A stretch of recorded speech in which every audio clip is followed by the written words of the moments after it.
Hi, welcome back. Maths Naresh ఈ class. ఇవాళ మనం ఏపీ స్టేట్ అదేవిధంగా తెలంగాణ స్టేట్కి సంబంధించిన మ్యాథ్స్ 2Aకి సంబంధించిన పార్షియల్ ఫ్రాక్షన్స్, సో దానికి సంబంధించిన ఈ యొక్క 4 మార్కుల ప్రాబ్లమ్ని డిస్కస్ చేద్దాం. ఓకే, మరి చూద్దాం ఎట్లా చేయాలో. ఒకసారి మీరు గమనిస్తే న్యూమరేటర్ యొక్క డిగ్రీ ఎంత సార్? 2. అదేవిధంగా డినామినేటర్ యొక్క degree X into X square, కాబట్టి డినామినేటర్ డిగ్రీ కూడా సేమే. అలాంటప్పుడు ఆ ఫ్రాక్షన్ని మనం ఇంప్రాపర్ ఫ్రాక్షన్ అని చెప్పచ్చు. కాబట్టి సో ఇంప్రాపర్ ఫ్రాక్షన్ అని చెప్పచ్చు. మరి ఇంప్రాపర్ ఫ్రాక్షన్ని మనం ప్రాపర్ ఫ్రాక్షన్ లాగా మార్చుకొని చేయాలి. అదే ప్రాపర్ ఫ్రాక్షన్ న్యూమరేటర్ యొక్క డిగ్రీ డినామినేటర్ యొక్క డిగ్రీ కంటే ఎక్కువ ఉంటాయి. అంటే ఇక్కడ 1, 3 ఉంది కాబట్టి అలాంటప్పుడు ఆ ఫ్రాక్షన్ని ప్రాపర్ ఫ్రాక్షన్ అని చెప్పచ్చు. కాబట్టి ఇక్కడ మనకి డినామినేటర్ యొక్క డిగ్రీ న్యూమరేటర్ యొక్క డిగ్రీ సేమ్గా ఉంది కాబట్టి దాన్ని కూడా మనం ఇంప్రాపర్ ఫ్రాక్షన్ అని చెప్పచ్చు. ఓకేనా? సరే, మరి ఇలాంటి పరిస్థితుల్లో మనం ఎట్లా చేయాలి అంటే, ఫస్ట్ ఆ డినామినేటర్ యొక్క ఎక్స్ స్క్వేర్ కోఎఫిషియంట్ ఏందో చూడు. న్యూమరేటర్ యొక్క ఎక్స్ స్క్వేర్ కోఎఫిషియంట్ 1, డినామినేటర్ యొక్క ఎక్స్ స్క్వేర్ కోఎఫిషియంట్ 1 ఉంది. కాబట్టి ఫస్ట్ ఆ 1ని యాడ్ చేసుకొని ఇంకా మనం ఏం చేయాలంటే a by x minus 1 plus b by x minus 2 లాగా రాసుకొని ఏబి వాల్యూస్ని కనుక్కొని ఇందులో సబ్స్టిట్యూట్ చేస్తే ప్రాబ్లం కంప్లీట్ అవుద్ది. ఓకేనా? ఎస్. మరి కాబట్టి ఇప్పుడు చూడండి, సో అదే అనమాట. Since the numerator and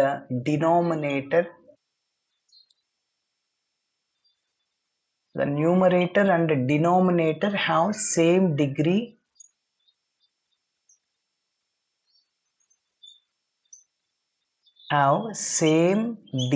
so కాబట్టి అందువల్ల మనం ఏం రాసుకోవచ్చు, మన గివెన్ ఫ్రాక్షన్ని.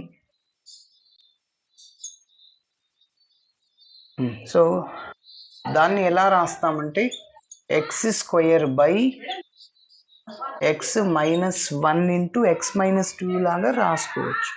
కాబట్టి ఫస్ట్ 1 యాడ్ చేసుకోవాలి, ఎందుకంటే న్యూమరేటర్లో డినామినేటర్లో ఎక్స్ స్క్వేర్ కోఎఫిషియంట్ రాసుకోవాలి. 1/1 ఉంటే 1. ఒక్కొక్కసారి డినామినేటర్లో ఇలాంటి పరిస్థితి రావచ్చు, 2x మైనస్ 1 ఇంటూ ఇక్కడ ఎక్స్ రావచ్చు. అప్పుడు ఎక్స్ స్క్వేర్ కోఎఫిషియంట్ 2 వస్తుంది. అప్పుడు డినామినేటర్లో రాసుకోవాలి ఆ ఎక్స్ స్క్వేర్ కోఎఫిషియంట్ని. కాబట్టి సో దీన్ని a బై ఎక్స్ మైనస్ 1గా రాయొచ్చు plus b by x minus 2, that is taking as 1. Okay, సరే. ఇప్పుడు ఇంకా మనం ఎల్సిఎం చేద్దాం, క్రాస్ మల్టిప్లై చేద్దాం. ఏబి వాల్యూస్ని కనుక్కొని ఇందులో చేస్తే ప్రాబ్లం కంప్లీట్ అవుతుంది. మరి చూడండి, ఫస్ట్ లెఫ్ట్ సైడ్లో ఉన్నదాన్ని అలానే రాసుకుంటున్నా. చూడండి, ఎల్సిఎం ఏమవుతుంది ఇక్కడ, X minus 1 into x minus 2 అవుతుంది ఎల్సిఎం. అవునా? సరే, ఇప్పుడు దీనికి ఎల్సిఎం లేదు అంటే ఎల్సిఎంతో మనకున్న ఎల్సిఎంని మల్టిప్లై చేసేస్తాం. న్యూమరేటర్ని ఎల్సిఎంతో మల్టిప్లై చేసేస్తాం. మరి మల్టిప్లై చేస్తే చూడండి, ఇక్కడ 1 into x minus 1 into x minus 2, సరే, ప్లస్ ఏ ఇంటూ ఇక్కడ మీరు గమనిస్తే ఎక్స్ మైనస్ 1 క్యాన్సిల్ అయిపోయి ఇంకా ఎక్స్ మైనస్ 2 ఉంటుంది. దాన్ని న్యూమరేటర్తో మల్టిప్లై చేయాలి అంటే A into x minus 2 plus అదేవిధంగా ఎక్స్ మైనస్ 2 క్యాన్సిల్ అయిపోయి మిగిలింది ఏంటి, ఎక్స్ మైనస్ 1. దాన్ని న్యూమరేటర్తో మల్టిప్లై చేయండి, బి ఇంటూ ఎక్స్ మైనస్ 2. కాబట్టి so B into x minus 1 కదా.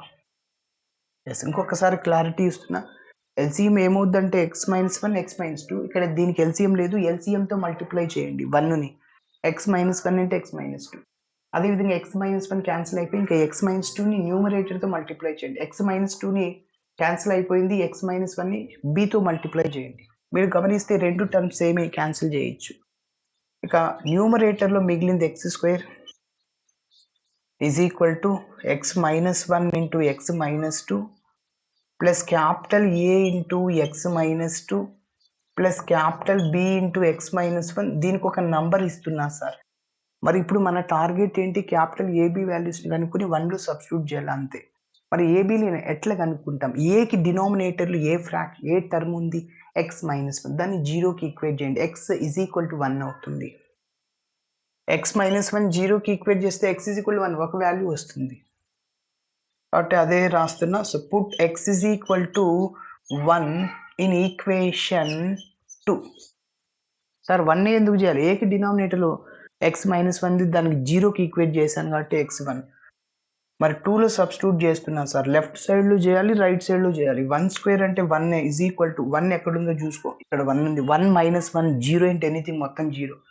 ఇక్కడ ఎక్స్ బదులు 1 బై 2 0 1 మైనస్ 1 కాబట్టి ఓన్లీ ఏ టర్మ్ మాత్రమే మిగులుతుంది. ఏ ఇంటూ 1 మైనస్ 2. 1 మైనస్ 2 అంటే minus 1 sir. Minus A is equal 1 అన్నా ఏ ఈజ్ ఈక్వల్ టు మైనస్ 1 రెండు ఒకటే. ఏ వాల్యూ కనుక్కుంటేస్తే ఇంకా బి కనుక్కుంటున్నా. మరి ఆ బి కనుక్కున్నాక మనం ఏబిని 1లో సబ్స్టిట్యూట్ చేస్తాం. బీని ఎలా కనుక్కోవాలి? సో బీకి డినామినేటర్ ఎక్స్ మైనస్ 2 ఉంది. దాన్ని 0కి ఈక్వేట్ చేయండి. ఎక్స్ ఈజ్ ఈక్వల్ 2 వస్తుంది. Okay, so put X is equal to 2 in equation 2. So 2లో సబ్స్టిట్యూట్ చేయండి. లెఫ్ట్ సైడ్లో ఉంది కదా 2 స్క్వేర్ ఈజ్ ఈక్వల్ టు, ఇక్కడ 2 ఉంది సార్. 2 minus 2 0 into anything 0. 2 ఉంది, 0 ఇంటూ ఎనీథింగ్ 0. బి టర్మ్ వస్తుంది. So B into 2 minus 1. 2 square into 4 is equal to 1 into B అంటే బీనే. ఫైనల్గా B is equal to 4. AB values వచ్చాయిగా. ఈ ఏబిని ఎందులో చేయాలి? 1లో చేసేయాలి. ఒక లైన్ రాసేస్తున్నా. Substituting capital A and B values. Capital A and B values in equation 1. 1లో substitute చేసేస్తే మరి ఏ అంటే ఎంత సార్? -1. కాబట్టి ఇక్కడ ప్లస్ మైనస్ మైనస్ అవుతుంది. ప్లస్ బి అంటే 4 అన్నమాట. ఎస్, కాబట్టి ఇది మన ఫైనల్ ఆన్సర్. ఓకే, సో ఇలా చేయాలి. Okay, thanks for watching my video. Video నచ్చితే ఖచ్చితంగా మీ ఫ్రెండ్స్ కూడా షేర్ చేయండి.